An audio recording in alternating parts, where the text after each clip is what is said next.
Welcome to the Story Learning Podcast, regular doses of language learning tips and motivation to help you become fluent in any language. With me, Olly Richards. For language programs, books, free resources, and much more, visit StoryLearning.com. Good morning, everybody. Welcome back to the podcast. It's a lovely day here in the UK. Hope it's equally nice wherever you are in the world. And today we've got, I think, one of the most authentic questions we've ever had on the podcast. I just smiled. I couldn't stop smiling when I was listening to it. You will listen to this and nod along and think, oh my God, that is everything I've been thinking forever since I've been learning languages. It's great. Now, let's hear this wonderful question from Gabrielle. Hi Ollie, my name is Gabrielle and I'm learning Korean. My level is intermediate right now. So I have regular conversations in Korean and I can understand quite a bit and respond well. But when I can't understand, even though once in a while I do ask the other person to explain a word or write down what they mean or what they're saying, other times I'll just not ask and just nod and smile and act like I understand, because I'm afraid that if I'm constantly stopping the other person and asking what everything means, my confidence will drop drastically. And then everything they say from then on will just be noise, and it'll take a while for me to recover from that. So a lot of it's pride, I would say, and wanting to look good in front of native speakers. And some of it's just that I just want to keep the conversation flowing. I don't want to constantly have to stop and ask what the other person means. So I'm wondering if there's a better way to deal with this. And if you've been in the same situation, how did you get past that listening comprehension struggle? Thanks. Hey, Gabrielle. First of all, look, I want to thank you for being so open and honest, because it's really important for everybody listening. You know, I always try to be as open and honest myself about the struggles that I go through in my language learning. You may have heard an episode recently when I talked about a language exchange that went really wrong. But, you know, I think when people hear you articulate the struggles you go through in conversations in such open and honest terms, I think it gives a lot of people real solidarity and helps them to feel that actually the things that they're going through are not unique. They're not the only ones struggling with these things. And so the first thing to say with this particular question that you're asking is that it's completely normal and there's absolutely nothing wrong with it. You know, Korean is a difficult language. It's one of the world's hardest languages for native English speakers. You are at an intermediate level. You can already have conversations. I mean, don't forget to just stop and congratulate yourself for getting that far. Most people never get that far, so it's absolutely fantastic. And, you know, the questions towards the end of your question was whether I've been through this before. And the answer is every single time I have a conversation in any language at some point. You know, it makes sense. You can't expect yourself to understand everything that's being said. You can't hold yourself to that standard. And yet I think you know this because, you know, when you first start and you first start having those first kind of tentative conversations in Korean, you know, you were probably super happy when you just understood a few words. I mean, you might not remember that feeling anymore. But for as long as you are learning Korean, there will be things that you don't understand. That's the reality. The more advanced you get, the more you have heightened awareness, so the more you realize that all the things that you don't know, it goes on and on and on. So part of my answer to this really involves thinking about it from a mindset perspective. You know, what's the right mindset that you need? And then the other element of it is what to expect and how to move forward. So where to begin? I mean, first of all, is it normal to pretend that you understand when you don't? Yes, I do it all the time, and it's essential. Obviously, over time, it's good if that can become a little bit less. So as you get better, you want to understand more and more. But the reality is you don't have to understand everything that's going on. I think you can actually get through a conversation pretty well, only understanding half of what's being said. You know, keeping the conversation going is key because it's in having those conversations that you improve. That's the source of your learning and the source of your improvement. It's in the act of holding a conversation. Because for every second that the conversation keeps going, you get that extra bit of exposure, that extra opportunity to learn, that extra opportunity to increase your own fluency. So don't feel, I know it kind of feels a bit disingenuous, right? To kind of nod and say, oh yeah, I understand, whereas in fact, you don't. But don't confuse not understanding one bit or even one sentence with not understanding or following the main thrust of the conversation. You know, if you're having a conversation about cake and how much you enjoy eating cake, but you don't understand the particular ingredients that this person is telling you that they're putting in their cake, who cares? Like, it doesn't matter. There's lots of kind of strategies that you can use to get through that, but it starts with you accepting, I think, that it doesn't matter if you don't understand a bit here and there. So you can do things like, you know, if you don't understand something that's being said, you can kind of take the conversation off in a slightly different direction. You can make a general point about the topic. You can react to what the other person's saying by telling an anecdote or a story of your own. You can ask questions of the other person. Generally take control of the conversation. I think one of the things that we tend to do when we are still learning a language is we tend to be very submissive, and we tend to be very reactive to what the other person is saying. You know, they are the native speaker, right? So whatever they say, we have to kind of smile and say, yes, okay. But don't forget that, you know, a conversation it takes place between two or more people. You can steer the conversation just as much as you want. And so often kind of taking control of that conversation and reasserting yourself in it is the best way to get through something like that. And the other person will respect you for it, and they will realize that they will get a clearer picture of your ability to actually speak. You know, if you are asking questions, making points, saying things, telling stories, that's the best way for you to demonstrate that you speak the language. And that's going to help keep the conversation going. Now, the bigger picture point really is that the way to start to understand more and to stop having these kind of, oh my God, I don't understand moments, is to keep improving your level. Now, we've talked about listening comprehension a ton on the podcast already, so there are lots of back episodes you can go and listen to for my thoughts on that. But the thing is that you need to keep having these conversations, right? That's crucial because you're already at a fantastic point with your Korean. The way to keep improving is by having more of those conversations. And my main advice would be this.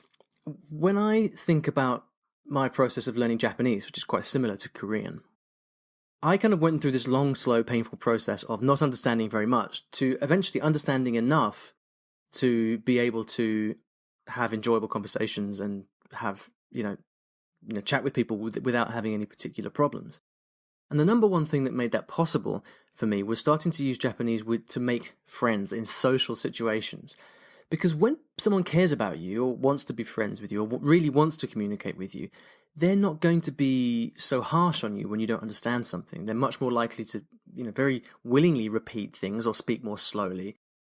And you have a kind of a greater interest than simply the linguistic one. It's about the friendship. It's about the communication. So as soon as you can get to a point where the language is secondary and the relationship with the person is primary, that's when you start to stop worrying so much. And when you stop worrying so much about the language, that's when you really learn. It's one of those infuriating things to hear. I'm sure when you hear this, you're probably kind of thinking, oh, Ollie, what are you talking about? This is not practical advice. And that may be so, but it is very, very true. Like you often see people say things like, the key to understanding, the key to listening is to stop trying. And I think that's kind of what's behind this way of thinking, is that the more you relax and use the language for genuine purposes, the more your brain opens up. It starts to receive and understand messages more easily and more readily because you're relaxed, you're reading the other person's body language. All of these things kind of conspire to help you understand. And so the way that this really relates to your question, Gabrielle, is that you really must find ways not to worry. It's all about time, persistence, and a positive attitude. As infuriating as that must be to hear, that's what it is all about. And so the best way to stop worrying is by really removing the language as the main focus of these conversations and starting to use the language for other purposes. to make friends, and so on. Now let's widen out the discussion a little bit to different levels. And this is how I look at the problem at a higher level and a lower level. When you're at a lower level in the language, and for you, Gabrielle, this is probably you're out of this stage now, I think. But as a lower level learner, you've still got so much to learn, right? You simply don't know enough words or grammar yet. So it's normal if you don't understand. Don't let it stress you. It would be weirder if you did understand everything, okay? So don't be surprised if you don't understand. You simply got to keep studying. And the best way to do that is by having conversations with sympathetic listeners, which means in most cases a tutor or a language exchange partner. At the lower level, you've just got to get familiar with conversations, familiar with the process of speaking the language. And then keep it up for as long as possible. At a higher level, and this is the stage that you're entering now, Gabrielle, this is the stage where you need to get used to the vocabulary of everyday life. Okay, and this is especially true if you've been in study mode for a long time. So one of the problems with going out and starting to speak a lot is that what you find is that people don't talk in the same way as you've been led to believe from your textbooks, right? And so when you realize this, it's clear that what you've got to do is to spend as much time speaking with people, because that's the way that you're going to learn these words and phrases that real people use in everyday life. So what's key as you kind of move through the intermediate level towards a more advanced stage is to use as much of your time as possible listening to real, authentic language. So, this is where conversation partners might start becoming slightly less useful, perhaps. It's where studying in the traditional way becomes slightly less useful, and where you need to just listen to the way real people speak. So that's all this is the point at which, for example, watching TV starts to become quite useful, listening to podcasts, having real conversations with people, like we've been saying. And you need to focus as much as possible on real daily language. So one really useful thing you can do is to start recording your conversations. So as you have conversations with people, get out your iPhone and just use the voice recorder app and just record it. Listen back to it then later and just focus on the things that people actually say, all the little words, the slang, the kind of ums and the ahs and all those things. That's what it means to really understand real language. And try to bear in mind that the process you're going through at this higher stage is not so much learning lots and lots of new academic-y words, but it's more just like familiarizing yourself with the words that real people use just to talk in a normal, casual way. The other super useful thing you can do is to get recordings of native speakers talking that come with a transcript so you can listen along, because that is the fastest way to identify those little bits of speech that people use on a daily basis. I think I've mentioned before, I'm making this for Cantonese right now, so I've got this big library of people, friends of mine, just having conversations that I've transcribed word for word. And I've been sort of sat at home in the morning listening to those videos and following along with the transcript. And it's a revolution for me, not because I'm learning a ton of new words, which I am, but it's more because I actually realize I understand much more than I think. It's just that because of the way people speak quickly and the way that words and pronunciation shift in fast speech, I just didn't understand. I didn't pick up on those words. But as soon as you see the transcript, you realize, oh, they're saying that. I know what that means. So it's a combination of like learning new words, but also just getting used to understanding fast speech. So I hope that's helpful, Gabrielle. Again, thank you for your question and for being so honest and open. You've got a very bright future, I'm sure. Please come to the show notes and let me know if I have kind of answered your question, whether that's been helpful, or if I've missed something, or if my answer is not quite what you were looking for. And likewise, if you have any tips for Gabrielle yourself, maybe you'd like to show a bit of solidarity with her and let her know that you go through the same thing. You can find the show notes at iwillteachyoualanguage.com/episode 175. If you'd like to ask me a question, you can go to iwillteachyoualanguage.com/ask to do that. I'd also really appreciate a review on iTunes if you've been enjoying the podcast. Please leave me a star rating and a review. It would mean a lot to me. You can do that by going to iTunes or Stitcher and searching for the podcasts. You'll find it very easily. Not many people have long titles like I do. And at the end of every episode, I like to leave you with a resource of some kind on the topic of the show. I made a video a while back as part of my Core Study Sequences series, and it's all about listening comprehension. So if you'd like to get an insight into the kind of thing I do to improve my listening comprehension, then I've got a great video for you to watch there. Again, you can find that at the show notes, iwillteachyoualanguage.com/episode 175. Thank you so much for listening, and I'll see you back in the next episode of the podcast. Thanks for listening to today's episode, and in case you didn't already know, I teach languages in a rather unusual way through stories. Now, stories are a great way to learn a new language because when you're engrossed in a story, you remember things more easily, and the mechanics of the language just start clicking inside your brain. It's quite something, and if you'd like to find out how you can learn a new language or improve your skills in a language that you already know and do it with the power of stories, then you should check out my free Story Learning Kit, which will teach you exactly how this method works and how you can use it yourself to learn a new language. Visit storylearning.com/podkit, that's PODKIT, to get free access.